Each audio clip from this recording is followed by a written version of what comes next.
There's a lot of modern movies that take place in the 1970s, each attempting to capture the electric and rebellious attitude of that decade with period-accurate sets, costumes, and music. But you'd never confuse these as movies actually made in the 70s. They're obvious period pieces made with modern technologies and sensibilities, and so there's this larger disconnect. You never feel completely transported. But what would a modern film look like if the filmmakers involved tried to make it look and feel as though their film had actually been made in the 70s? Well, that was the thought experiment behind Alexander Payne's latest film, The Holdovers. And the result is this beautiful time capsule of a film that looks like it was hidden away for decades, dusted off, and presented now for the first time. So, how did they pull this off? But first, let me thank the sponsor of this video, ETHEELK. I carry a wallet everywhere I go, but these old school wallets can get big and bulky, and that means it's not always going to feel comfortable in your pocket. Over the past couple years, I've been looking to get a slicker, slimmer wallet, and I've finally found it with ETHEELK. They recently sent me an aluminum card holder. I mean, just look at how slim this is in comparison to your grandpa's style of wallet. And it still holds up to 12 cards and cash. It blocks RFID to prevent wireless theft. I think my favorite part about this wallet is the side button that fans out all your credit cards for easy access. They also sent me a Parliament wallet. This is honestly my favorite because it feels like the best of both worlds to me. It has the leather look and feel, has an extra pocket for cash and cards. Depending on how much stuff you carry with you, this might be a better option since it can hold more while still remaining very slim. They even sent me a tracker card. It's a slim credit card-sized device that can easily slip into your extra wallet. You can pair it with your smart device, and so that way you can make sure you never lose your wallet. There's so many amazing products at ETHEELK, and right now they're having this massive sale where a lot of products are up to 40% off discount. But if you use my unique code ETHEELK at checkout, you'll get an additional 5% off. So that means up to 45% off discount on these extra wallets. Go get yourself some gear, maybe buy some gear for a loved one of yours. I'll have a link below that you can click on so you can go check out their website, everything they have to offer. Just again, make sure you use my unique code ETHEELK at checkout in order to get that extra 5% off discount. Thanks again to ETHEELK for sponsoring this video, and now let's get back to the essay. When watching The Holdovers, all of the usual 1970s trappings are there. Costumes, sets, music.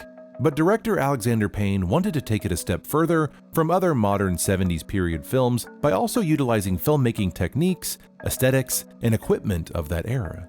The feeling that I was looking for was that it's not a period film. I mean, it is a period film, but I didn't want it to feel like one designed by people now. We see a lot of period movies and TV shows, and they're just too damn designed. They're too period. They almost rub your noses in how period they are. This had to feel as banal and lived in as if we were making a low-budget film then. And so the entire film became this larger effort to turn The Holdovers into a sort of time machine that could transport the audience back to the 1970s. And it worked so well because this intentional mindset informed every creative decision of the film. Instead of long tracking shots with a Steadicam or overhead drone shots, The Holdovers is comprised of mostly simple static shots on a tripod. They used a 55mm lens to evoke a vintage portrait look and presented the film in a 1.66:1 aspect ratio, which was popular at the time. They even mixed the audio in mono as opposed to the long standard stereo, which gives the film a more muddy and imperfect sound. I can't fail this class. Oh, don't sell yourself short, Mr. Coates. I truly believe that you can. But aside from the technical aspect of the filmmaking, there are more apparent qualities that immediately stand out, like the retro-style title cards for the companies that produce the film, the grain and scratches in the film, and the pops in the audio. In the opening credits, there's even small print that says the film was copyrighted in 1971. Just another small but effective way to not break the facade and help transport the audience back in time. These creative decisions even spilled into the filmmaking language itself by utilizing techniques that were popular in the 70s but have since gone out of fashion, like crash zooms, Angus! Wipe transitions, and long dissolves. You're telling me this now? Sweetheart, listen, I know it's last minute and I'm absolutely heartbroken. Payne is no stranger to dissolves, as he's been utilizing the transition throughout his entire filmography to great results. even though the effect has regrettably grown out of fashion in the industry. Nowadays, people don't use that many dissolves in modern film, and I don't know why. Somehow, dissolves have entered the unfortunate club with voiceover and zooms. Things in film you're not supposed to use, and I don't know why.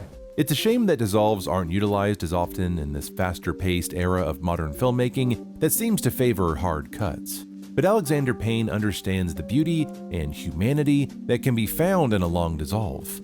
In a dissolve, one image slowly fades away as the next fades in. And for a brief moment, there's this almost haunting overlap of images, of two different moments in time, thematically connected by the dissolve. Of course, a dissolve indicates a story leaping forward in time, and in the Holdovers, these long, drawn-out dissolves communicates to the audience that the holiday season is indeed moving forward, but for Angus, who is trapped inside this prison of a boarding school, time isn't moving rapidly, but solemnly inching forward at this languid pace. The long dissolves, slowly bleeding into each other, evokes this feeling of melancholy and isolation. It reminded me of The Shining, another film that expertly used the long dissolve to heighten isolation and the slow movement of time while individuals were trapped inside a snowy prison. In the Holdovers, the slow dissolves help bring us inside the mind of the characters. They're a contemplative device. So much of the film are these isolated moments in time. Characters in solitude, grappling with the world around them. Again, the slow dissolve is unique because it progresses the story forward while also briefly existing at two moments in time.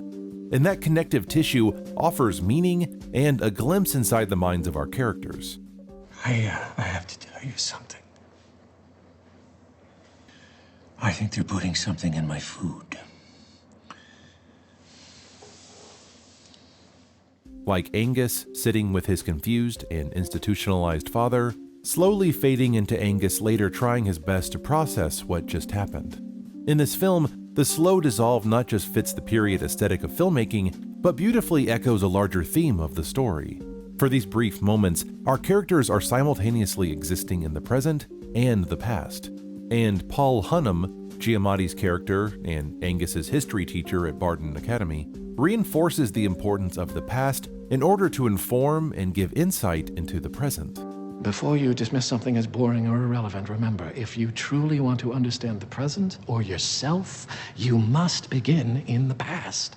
When talking about his inspiration for the Holdovers, Alexander Payne often cites Hal Ashby's 1973 film The Last Detail, a film about two sailors assigned to escort a recruit across the country to the naval prison in Maine. Yankee.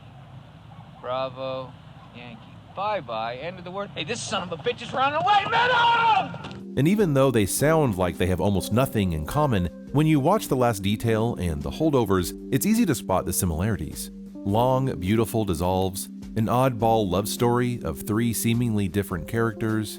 But the similarities aren't just in the filmmaking style, but also the sensibilities of 70s filmmaking that have seemed to fall out of fashion in modern filmmaking.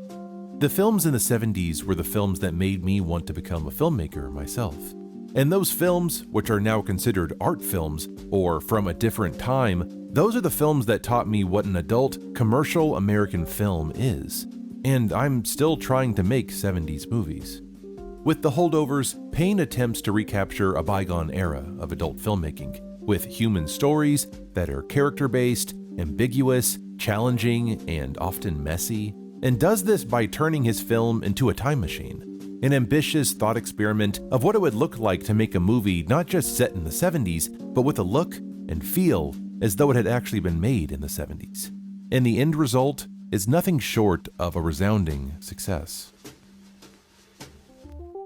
Hey everyone, thanks so much for watching this video. I really hope you enjoyed it. Sometimes I have no idea what my next video topic is going to be, but as I'm watching things and always seeing new movies and TV shows, sometimes something just hits you in the face and you just can't wait to talk about it. And that's what it was like for me watching The Holdovers. It was my favorite movie of last year. Let me know if you enjoyed the movie too, or I hope that you enjoyed this video so much that it inspired you to go check it out. Either way, if you could please like this video, share it with a friend, or leave me a comment below. Just in some way, if you could engage with this video to appease the algorithm gods. That way, hopefully this video will get in front of more people. Make sure you go check out Extra Wallets. They really do have some great gear. Just click the link below, go check out what they have, and again, use my unique code to get that extra discount. You can help yourself get some cool new gear, and it also helps my channel and my relationships with my sponsor. Thanks again everyone for watching this video, and I will see you all next time.